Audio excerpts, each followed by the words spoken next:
성경 창세기에는 사람들의 삶의 이야기가 나옵니다. 우리 지난주에는 하나님을 믿고 따르지 않는 사람들의 삶의 모습을 보았습니다. 그래서 바벨탑을 세우고 그들이 가다가 자신들 나름대로의 자기의 능력에 의지해서 문명도 개발해 가면서 거기에 자기들의 이제 도시를 만들고 나라를 만들고 힘을 키우고 또 이제는 하나님을 대적해서 탑을 쌓으면서 자기를 자랑하고 권력을 자랑하고 힘을 자랑했던 사건, 인간이 교만한 삶의 모습에 대해서 같이 나눴습니다. 같이 나누면서 인간에게 가장 큰 문제가 교만이라는 것을 짧은 시간에 같이 나눴습니다. 정말로 교만은 우리 삶 곳곳에 깊숙이 스며들어와 있는 우리를 힘들고 우리를 아프게 하고 우리를 정말 가정까지도 파괴되게 하고 공동체도 부시는 아주 큰 죄악입니다. 오늘은 우리 똑같은 창세기 하나님 말씀을 통해서 14장 말씀에서 믿음의 사람이었던 아브라함의 삶을 통해서 그 반대의 길을 한번 같이 여러분과 제가 보는 시간이 되겠습니다. 오늘 본 말씀은 창세기 14장 말씀 14절로 24절까지 말씀입니다. 오늘 말씀 통해서 13절부터 창세기 14장 13절로부터 24절까지 말씀을 같이 교독하고 같이 말씀을 나누는 시간 갖겠습니다. 14장 창세기 13절입니다. 도망하는 자가 와서 히브리 사람 아브라함에게 알리니 그때 아브라함이 아모리 족속 마므레의 상수리 숲을 근처에 거주하였더라. 마므레는 에스겔의 형제요 또 아넬의 형제라. 이들은 아브라함과 동맹한 사람이더라. 아브라함이 그의 조카가 사로잡혔음을 듣고 집에서 길리고 훈련된 자 318명을 거느리고 단까지 쫓아가서 그와 그의 가신들이 나뉘어 밤에 그들을 쳐부수고 다메섹 왼편 호바까지 쫓아가 모든 빼앗겼던 재물과 자기의 조카 롯과 그의 재물과 또 부녀와 친척을 다 찾아왔더라. 아브라함이 그돌라 오멜과 그와 함께한 왕들을 쳐부수고 돌아올 때에 소돔 왕이 사회 골짜기 곧 왕의 골짜기로 나와 그를 영접하였고 살렘 왕 멜기세덱이 떡과 포도주를 가지고 나왔으니 그는 지극히 높으신 하나님의 제사장이었더라. 그가 아브라함에게 축복하여 이르되 천지의 주대이시며 지극히 높으신 하나님이여 아브라함에게 복을 주옵소서. 너희 대적을 내 손에 붙이신 지극히 높으신 하나님을 찬송할지로다 하매 아브라함이 그 얻은 것에서 10분의 1을 멜기세덱에게 주었더라. 소돔 왕이 아브라함에게 이르되 사람은 내게 보내고 물품은 내가 가지라. 아브라함이 소돔 왕에게 이르되 천지 주제이시오 지극히 높으신 하나님 여호와께 내가 손을 들어 맹세하노니 내 말이 내가 아브라함으로 치부하였다 할까 하여 내게 속한 실 한 오락이나 덜 메끈 한 가닥도 내가 가지지 아니하리라. 오직 젊은이들이 먹은 것과 나와 동행한 아넬과 에스골과 마므레 분깃을 제할지니 그들이 그 분깃을 가질 것이니라. 아멘. 오늘 본문은 창세기 12장에서 하나님께서 사람들이 타락하고 사람들이 하나님을 따르지 않는 한 세상의 한복판에서 하나님을 따르는 믿음의 사람 한 사람을 딱 끄집어내십니다. 그리고 그를 찾아가셔서 그가 살던 본토 친척의 집을 떠나서 하나님께서 지시하시는 땅 곧 가나안 땅에 들어가서 살도록 그를 인도해서 이끌어내십니다. 그 이끌어내는 과정에서 아브라함은 자기 삶의 정말로 모든 것을 포기하고 75세 노인이 되었는데 불구하고 하나님 말씀을 따라 가보지 않은 땅 가나안 땅으로 들어오게 됩니다. 그가 왔던 가나안 땅은 이방 땅이고요. 이방 왕들이 다스리고 있었고 그런 땅입니다. 나그네로 살아가는 것이죠. 나그네로 살아가는 동안에 기근도 닥치고 고생하는 중에 애굽을 갔다가 다시 돌아오고 여러 가지 인생의 고난을 겪습니다. 뿐만 아니라 조카 한 사람을 데리고 왔는데요. 조카가 일찍 아버지를 여의는 바람에 아들처럼 키우는 조카 롯을 데리고 나옵니다. 그런데 점점 부자가 되자 조카 롯의 재물도 많아지고 가축도 많아지고 자신의 것도 많아져서 종들이 서로 싸우니까 한 지역에 있을 수 없게 되었습니다.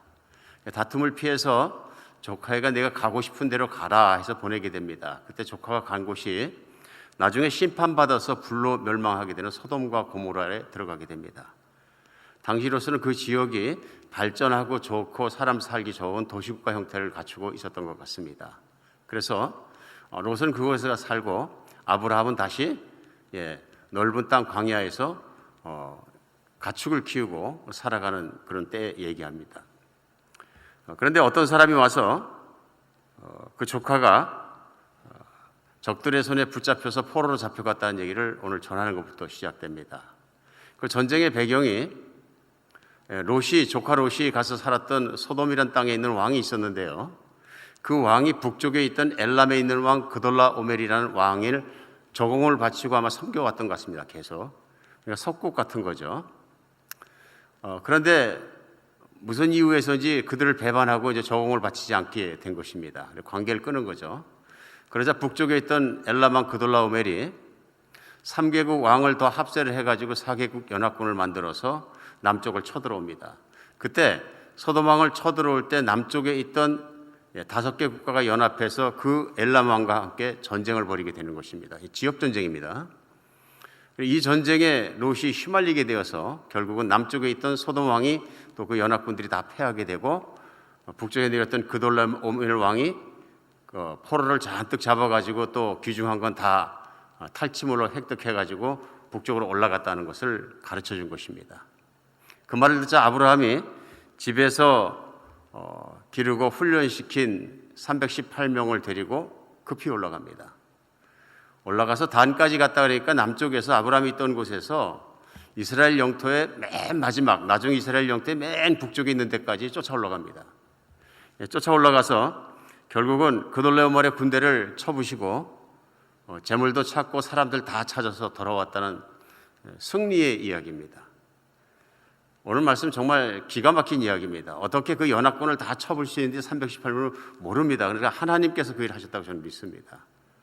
오늘 그래서 그가 돌아오는 길에 사회골짜기에 개선장군 환영식이 열리는 것 같은 장면이 나옵니다. 거기에 소돔 왕도 나오고 물론 자기 남은 사람들 도망갔다가 이제 다 데리고 나왔겠죠.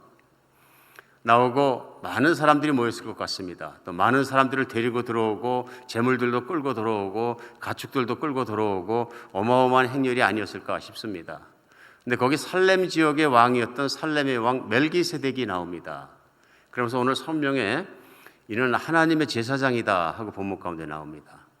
성경 안에서 신약 성경에서도 멜기세덱은 하나님께서 보내신 제사장이다 하는 것을 다시 히브리서에서도 그렇게 확인해주고 있습니다. 그래서 멜기세덱 왕이 와서 평강의 왕으로 불리는 멜기세덱이 와서 아브라함을 축복합니다. 지극히 높으신 하나님의 이름을 들어서 그를 축복합니다. 그러자 아브라함이 그에게 있는 것의 10분의 1을 11조로 멜기세덱 왕에게 바칩니다. 그리고 물론 하나님께 드린 거죠. 그리고 이어서 나온 내용이 뭐냐 하면 그 옆에 있었겠죠. 소돔의 왕이 얘기합니다. 탈취물로 뺏어갔던 가축이나 보석이나 모든 탈취물들은 다 당신이 가져라. 소돔의 백성들만 나한테 다 돌려라 하고 얘기를 합니다. 그러자 오늘 마지막 말씀이 23절에 내 말이 내가 아브라함으로 치부하였다 할까 하여 내게 속한 것은 실 하루나 오락이나 들매끈 한 가닥도 내가 가지지 아니하리라 하신 말씀이 끝입니다.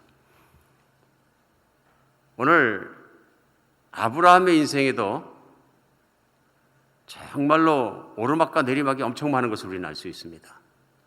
하나님 말씀 따라 나섰는데 오늘은 전쟁을 치러야 되는 그 내용까지도 우리가 같이 나누고 있습니다. 근데 사실 오늘 장면을 가만히 생각을 해보면 저희들이 느낄 수 있습니다. 뭘 느낄 수 있냐면요, 오늘 이 현장에서 가장 큰 자는 아브라함입니다. 주변 어떤 왕보다도 어떤 사람들보다도 아브라함은 큰 자입니다. 높은 자입니다. 5개국 연합 5개 부족 국가가 싸워가지고서는 진 전쟁을 가서 318명을 데리고 전쟁에서 승리하고 포로와 재물을 다 되돌려 왔다는 것입니다. 영웅 중에 영웅입니다. 그 남쪽 지역에서는. 그래서 그리 따져보면 아브라함이 그 시점부터 시작해서 그 남부 지역을 다 토벌하고 왕이 되어도 부족할 것이 없습니다. 할 수 있는 위치입니다. 현재 위치로. 그런데 오늘 우리는 아브라함이 취한 행동을 보게 됩니다.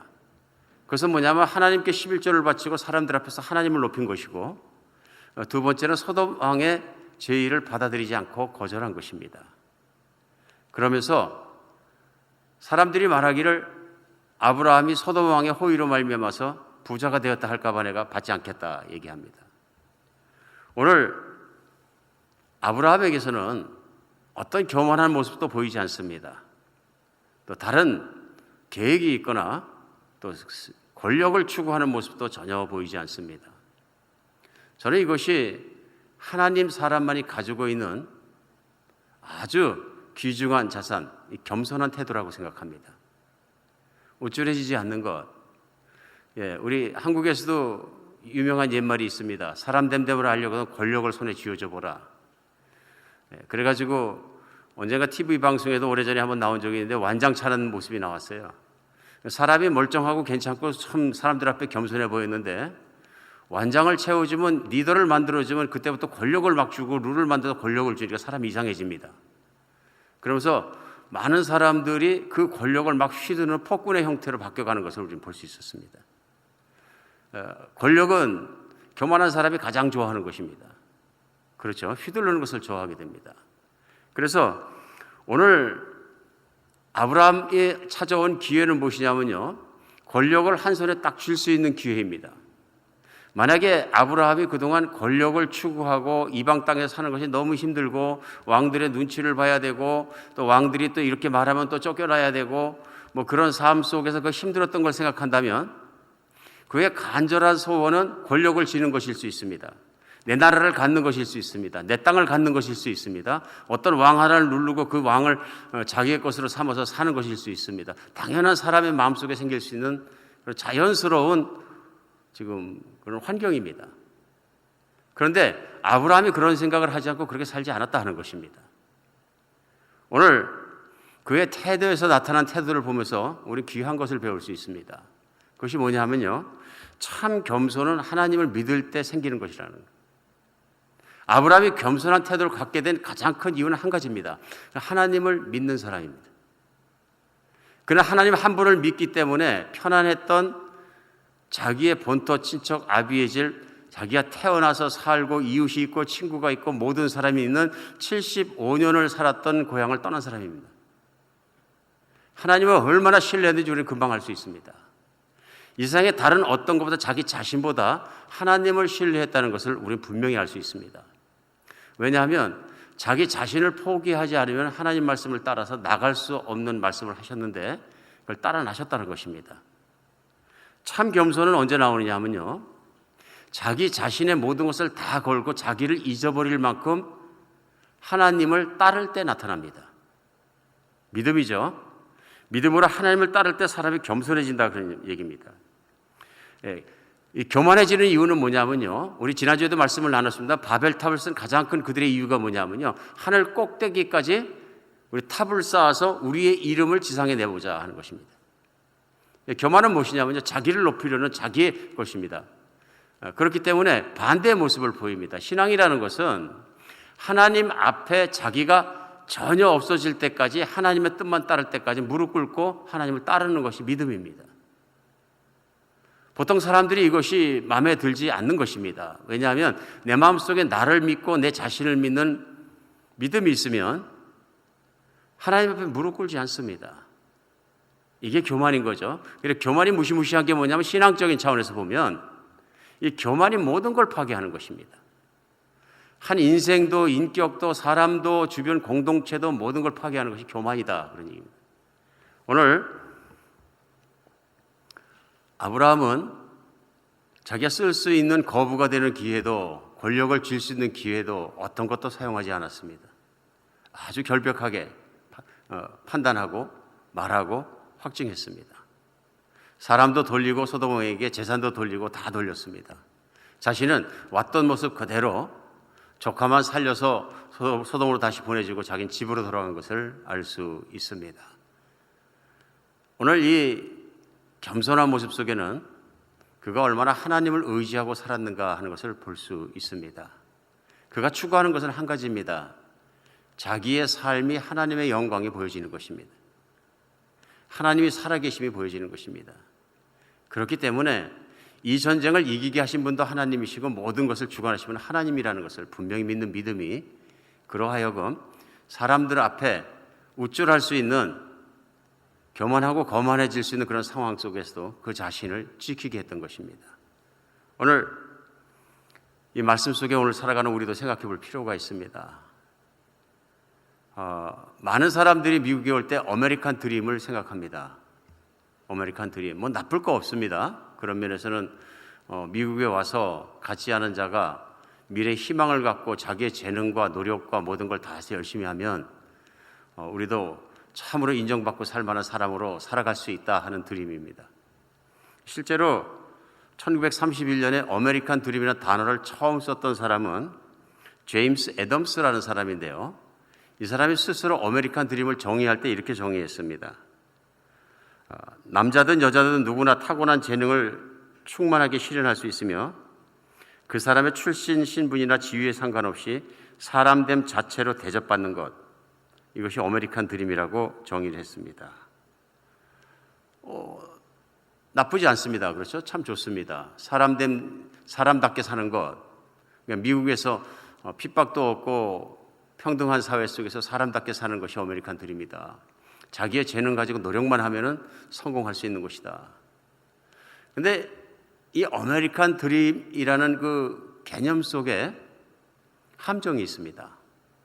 이 함정이 뭐냐 하면요, 인간 자신이 가장 큰 자산으로 삼고 자기의 재능을 가지고 최선으로 노력하면 꿈이 이루어진다, 드림이니까요 하는 말이기 때문에 그 얘기는 뭐냐면 철저하게 인간 중심이고 철저하게 자기를 신뢰하라고 가르치고 있습니다. 그러니까 오늘날 아주 우리도 친숙하게 들리는 것 중에 하나가 그런 것입니다. 오늘날도 하면 된다 하고 가르치는 겁니다. 하면 돼. 인간이 한다고 마음먹고 열심히 노력하면 된다.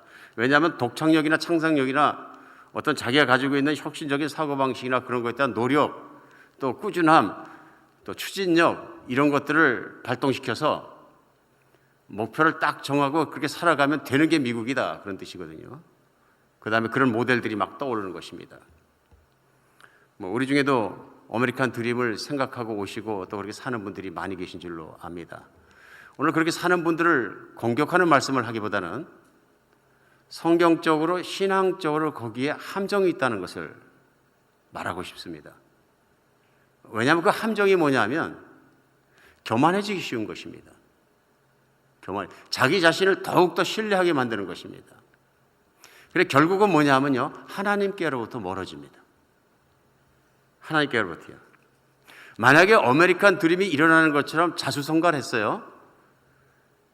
근데 하나님을 믿지 않거나 하나님을 믿었었는데 자수성가에 대해서 너무 자긍심을 많이 갖게 되면 자기를 신뢰하는 마음이 생겨서 교만해집니다. 실패한 사람이나 나보다 덜 배운 사람이나 나보다 덜 가진 사람이나 성공했다고 보이지 않는 사람에게 대하는 나의 태도나 생각이 달라질 수 있습니다. 이게 무서운 것이거든요. 큰 죄를 짓게 됩니다. 신앙적으로는 사람이 취해서는 안 되는 교만하고 오만한 태도를 자기도 모르는 사이에 갖게 된다. 사람들 앞에서 자신을 자꾸 높이려고 하게 되고요. 그걸 인정받으려고 하게 되는 거죠. 진정한 겸손은 그런 것이 아닙니다.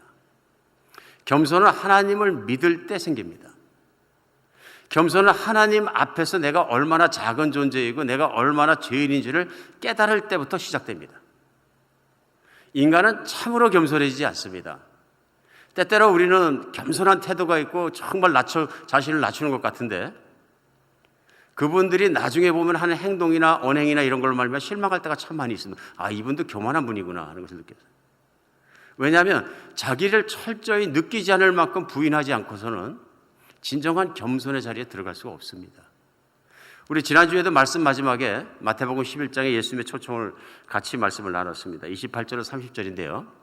이번 주에도 한번 같이 읽어보겠습니다. 마태복음 11절 28절에서 30절에 우리 암송해야 되는 구절입니다. 그런데 수고하고 무거운 짐진 자라 다 내게로 오라. 내가 너희를 쉬게 하리라. 나는 마음이 온유하고 겸손하니 나의 멍에를 메고 내게 배우라. 그리하면 너희 마음이 쉼을 얻으리니 이는 내 멍에는 쉽고 내 짐은 가벼움이라 하시니라. 수고하고 무거운 짐진 자들아 다 내게 오라. 내가 너희를 쉬게 하리라.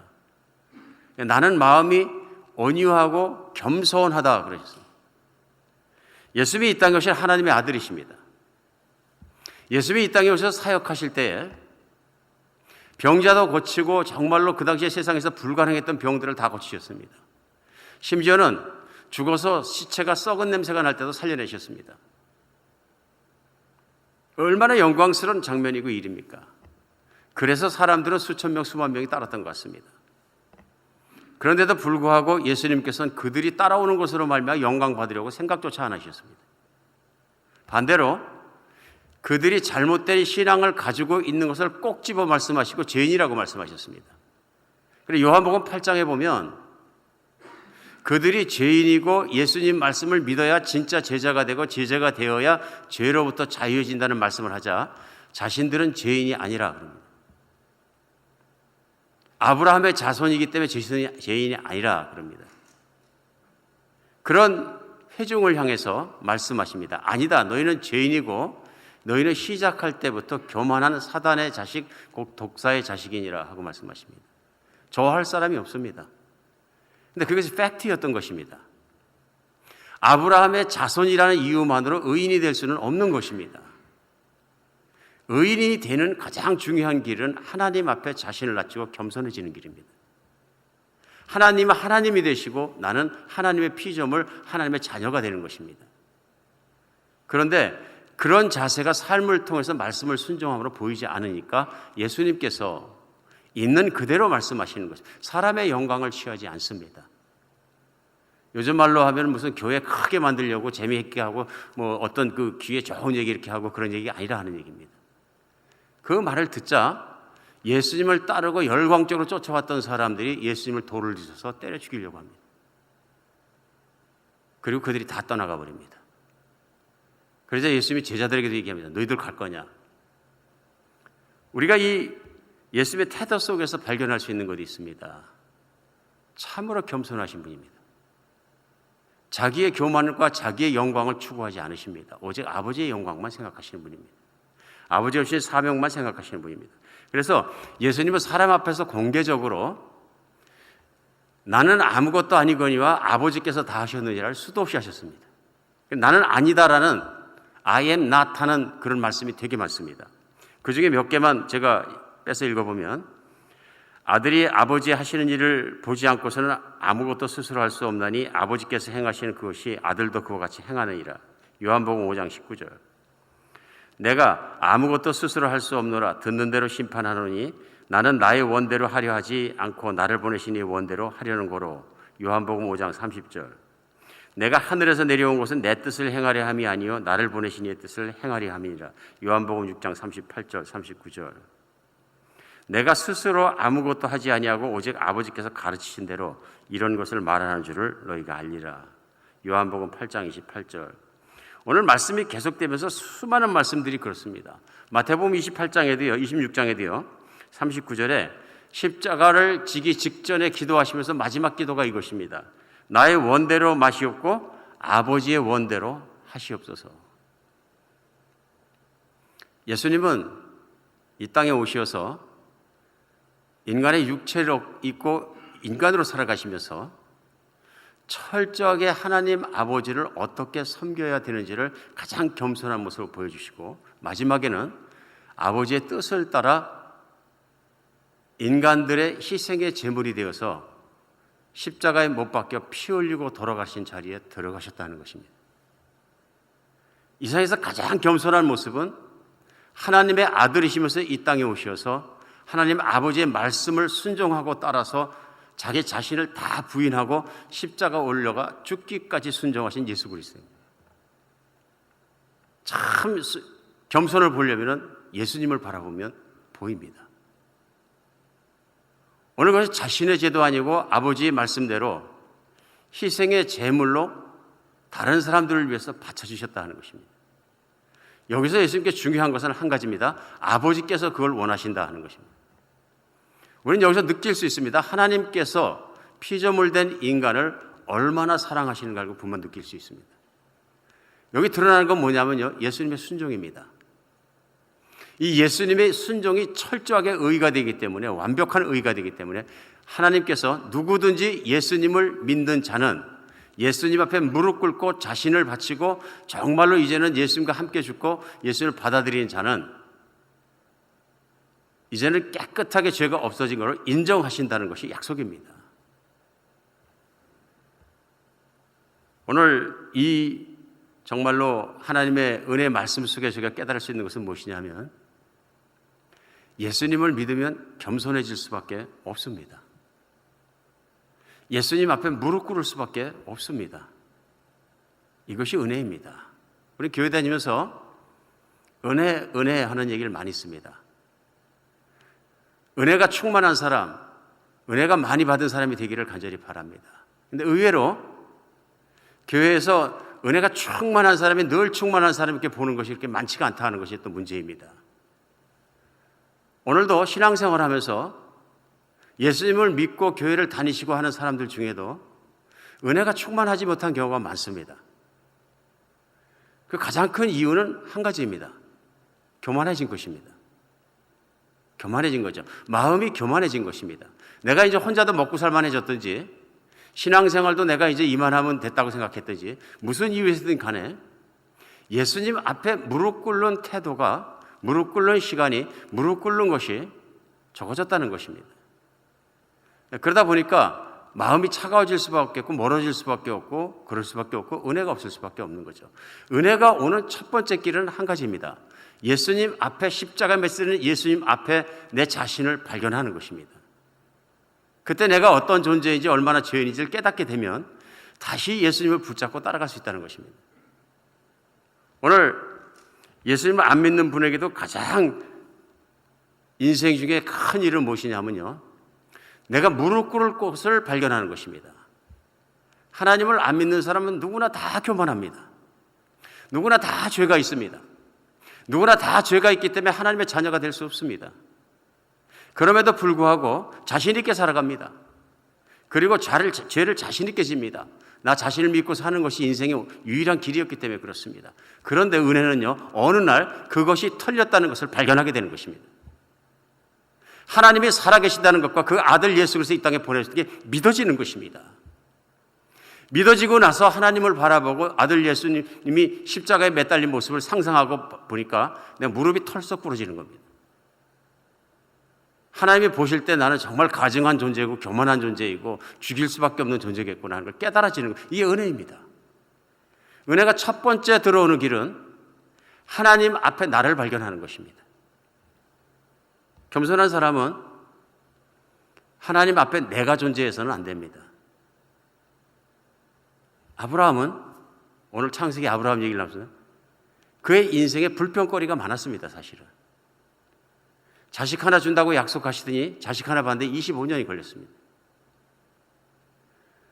가나안 땅만 가면 잘 살 줄 알았는지 기대했는지 모르겠죠. 그가 가나안 땅에 인도받아서 들어갔을 때 첫 번째 겪은 것은 대기근입니다. 살 수 없는 땅입니다. 많은 일을 겪었습니다. 인생에 고생도 했고요, 사막길을 방황도 해야 되겠고요.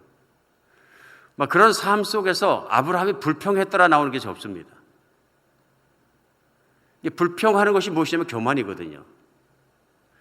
내가 무엇인가 디저브 하다고 느끼는 거예요. 하나님은 나를 이렇게 대하시면 안 됩니다 하는 것이거든요. 나중에 후손들이 광야에 나가서 가장 큰 문제가 뭐냐면 늘 불평을 입에 달고 산 것입니다. 이게 교만이거든요. 하나님 앞에 우리는 아무것도 없는 사람입니다.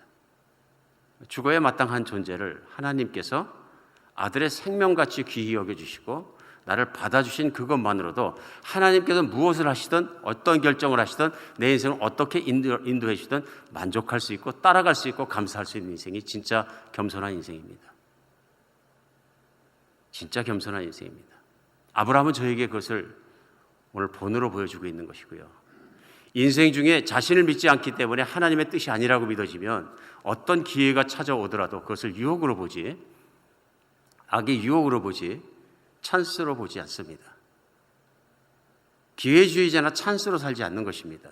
하나님을 바라보며 주님의 말씀을 따라 또박또박 살아가고 있는 아브라함의 모습 속에서 아브라함이 하나님 앞에 얼마나 겸손한 사람인가 하는 것을 분명히 느낄 수 있습니다. 하나님을 깊이 만나면 사람은 달라지고 겸손해집니다. 오늘 두 번째, 겸손한 사람은 사람의 인정을 구하지 않는다는 것, 오늘 아브라함의 예를 통해서 배울 수 있습니다. 사람은 살면서 알게 모르게 사람의 인정을 구합니다. 인정받기를 원합니다. 학교 가서 공부 잘하는 것도 자랑스럽지만 사람들이 인정해 주는 게 더 좋아서 그렇게 공부를 열심히 할 때도 많이 있습니다. 사람은 사람의 인정받는 것에서 삶의 즐거움을 느낍니다. 많이 그렇습니다. 이제 그러다 보니까 나중에는 사람을 시기하는 대상, 경쟁하는 대상, 심지어는 이용하는 대상, 위에 올라가는 대상으로 삼을 때가 많이 있습니다. 이게 하나님께서 창세 때부터 만드신 인간의 가장 부서진 모습입니다. 가장 망가진 모습입니다. 때때로 우리는 그리스도인이면서도 세상에서 시기하고 경쟁하고 싸우고 다투는 것에 대해서 당연히 세상은 그래서 이겨야 되는 거야 하고 생각할 때가 많이 있습니다. 세상의 구조 속을 우리가 살아가면서도 우리의 마음은 사람을 시기하고 경쟁하고 싸우고 욕심부리고 탈취하고 올라서고 그것 때문에 살아서는 안 됩니다. 그리스도는 그리 살아서는 안 됩니다. 오늘 아브라함은 소돔왕 위에 올라가 앉을 수 있는 충분한 기회가 있었습니다. 소돔왕은 다 잃어버린 사람입니다. 오늘 아브라함이 부자가 되고 그 재물을 다 갖게 되고 그러면 소돔왕 말대로 재물과 권력이 과거에도 따라가는 것이기 때문에 재물이 있고 먹고 살만한데 군사가 많이 붙게 마련입니다. 현재도 북부에 있는 연합군을 다 부시고 올 만큼 대단한 군대를 가지고 있었는데 이제는 재물까지 있으면 수많은 사람이 따라붙어 소돔왕은 금방 이길 수 있습니다. 그럼에도 불구하고 그는 그걸 취할 것으로 여기지 않았습니다. 사람의 영광이기 때문에 그렇습니다. 아브라함이 너로 말미암아 부자가 됐다는 소리를 내가 듣는 것이 마땅치 않다. 나는 사람의 영광을 구하지 않는다 하는 얘기입니다.